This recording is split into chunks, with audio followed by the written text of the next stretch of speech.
The prisoners were given burlap bags and told to gather the animals into the bags and then put them onto the conveyor belt. The conveyor belt fed onto a barge, and the bags were taken to a production ship anchored on the river. But the rabbits kept coming, digging holes into the lawn and creating burrows. Then it rained, and the next morning the rabbits looked rather miserable. They organized themselves into diamond-shaped formations and began hopping down the interstate to New York City. It took a while, and they had to stop occasionally to browse in areas near the interstate. They crossed the bridge and were on Manhattan Island.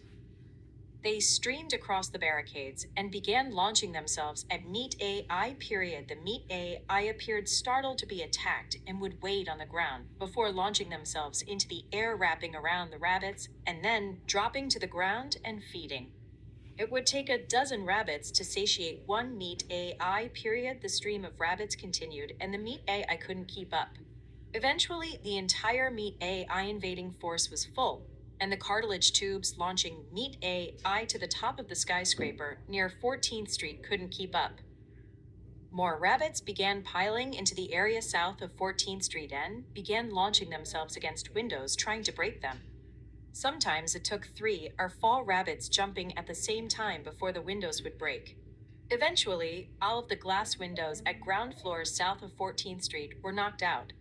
Then they streamed into skyscrapers, office buildings, and apartment buildings.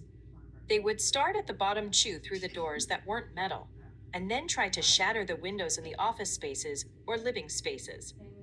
This continued until the entire skyscraper or other building had no more windows. Then the rabbits would start at the top and fill all of the spaces with hardly any gaps. And then they would sit there and starve. When there were no more living rabbits, new ones would climb on top of the other rabbits and repeat the same behavior. When the bodies reached near the ceiling of the rooms and hallways, the rabbits stopped flowing into the city. They gathered near Central Park, formed into diamond-shaped formation, and started hopping toward Chicago. Peak. The hike up the peak up was a lot steeper and snowier than I thought. I had backpacked into the valley earlier, leaving a string of shin-deep tracks. It wasn't that much fun with my loaded-up backpack, but the thought of turning around didn't cross my mind. The wind was blowing and the snow was whipping up. Towards the top, I started crawling through the extremely fluffy snow. Walking upright wasn't working anymore. There might have been a couple of false summits on the rocky snow-covered ridge.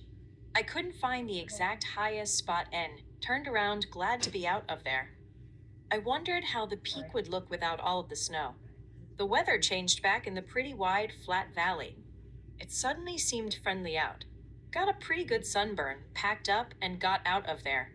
Back at the Everest Base Camp, I got quite a bit of crap for my bright red face, and it hurt too. I was glad to see some people, and was even glad to talk about my bright red face.